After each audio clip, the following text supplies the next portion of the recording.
See, this is why I like Titanfall over Call of Duty. Looks like we're getting some new free stuff for Titanfall 2 coming next month.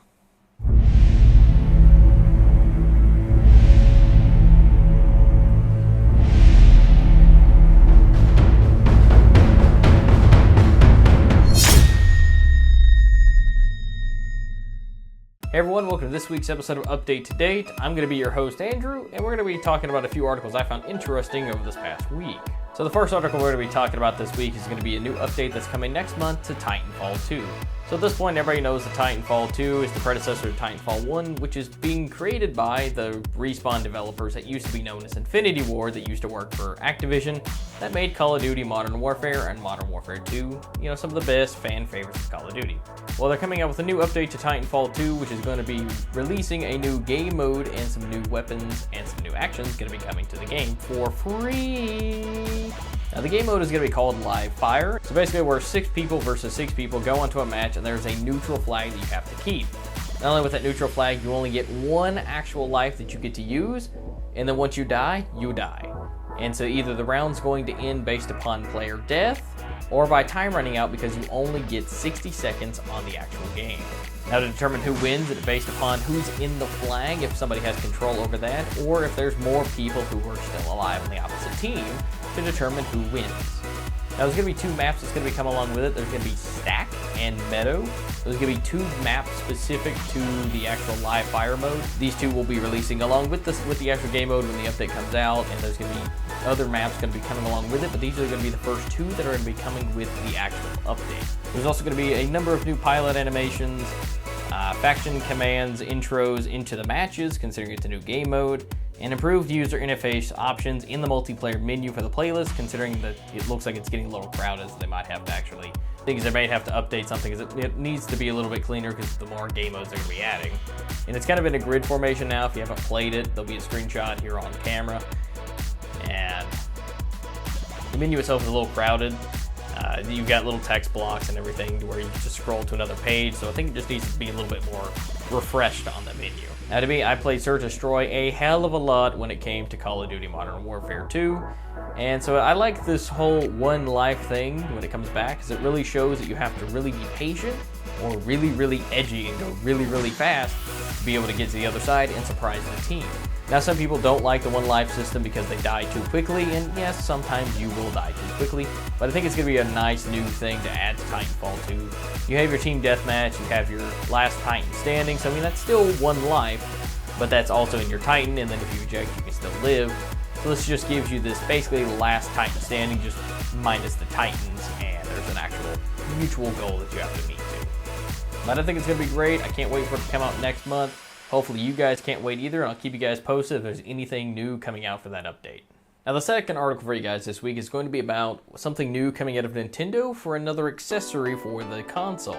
So Nintendo has actually released that there's going to be another accessory coming out with it, and it looks like they're going to be having their own Nintendo-branded SD cards. Now, we've seen Nintendo do this before for the DS, having like game and Nintendo-specific SD cards, which are really cool and all, but they're really, really expensive.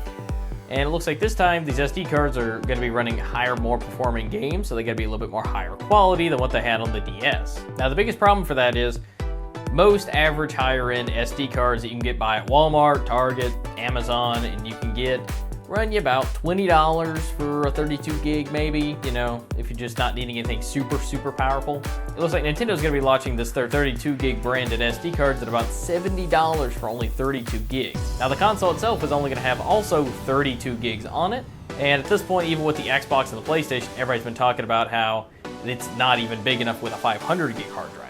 So having $70 for a little SD card to put your games on seems a little bit ridiculous, especially if you can't use other branded SD cards. Now, if you can use other branded SD cards and you're just that guy that wants to spend extra money for a brand, sure, then you can have the option for it. But if they don't allow them to actually use other branded SD cards such as SanDisk, that'd be a very, very bad hit for them. I don't foresee that they're going to be doing this. I mean, even Xbox at this point allows you to use any other external drive as long as it formats it for the console, and then you can use any extra external hard drive you want.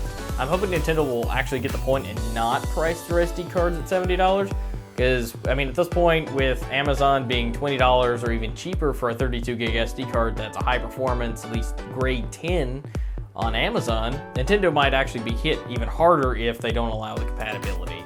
And it just seems unreasonable to spend $70 on a 32 gig SD card when you can go on Amazon and buy a 1 terabyte Western Digital hard drive for your desktop for $50. I really don't see any point in this SD card being extra special. It just looks like it's going to be more expensive with the Nintendo brand on it. But since the Nintendo Switch isn't out yet, Nintendo might actually do a little bit of vetting process to their prices. They might get, information previously before they launch it and maybe keep the price down a little bit. Maybe not 4 times the price of a regular SD card. Now, the last order for you guys this week is going to be about the new Xbox UI update for the dashboard. At this point, it looks like Xbox is now playing around with doing updates and getting everything ready for the Project Scorpio. Now, Project Scorpio, if you guys haven't heard, is a new next-generation console, even though we just got the newest generation. Next-gen console that supposedly is going to change the game and is going to be upgradable. Now, there's not an official name yet. It's still just Project Scorpio, but basically at this point with the Xbox One, they're testing out more effective UIs, basically so that the Xbox Scorpio can run more efficiently and have a more unified UI system, but primarily it's for performance reasons. Recently, Xbox just got rid of the snap capability to where you can snap between applications to save a little bit more on processing power and RAM. Now, as much as people like the conveniency of Snap, it is a very high demanding thing to have on your console. It is convenient, yes, but would you rather have more convenient or more console power? At this point, the Xbox already is below the PlayStation 4 in strict power and performance. Now, as much as I am a Xbox owner and I don't own a PlayStation, but I can respect the PlayStation for having more power into it and it be a more superior console in that aspect. But this more efficient UI system that they're testing out is basically going to be testing out the capabilities of making it more efficient, and so they can have more unconstrained 4K streaming on your games when it comes to the Xbox Scorpio, so there's nothing hindering the processing power when it comes to you playing your games versus your UI in the background running. Xbox is aiming at this point for uncompressed 4K experience, and you need to have a lot of processing power for that. Even if you have a quad-core i7 that might even be hyper-threaded, at that point you could do 4K if you have the graphics card to go along with it on your PC, such as the one that's behind me. But at that point, you have to get that into a small confined space and a little console that everybody can buy and that is also upgradable is what they're planning on, but make it to where it's actually going to be efficient. I can see why they want to do it, so it doesn't tax the processor as much or the graphics card as much, running the UI in the background. So it definitely is a smarter move for them. Sorry everybody if you like the snap feature, that's kind of a thing that is now away, so sorry, but it's all for the greater good. Promise.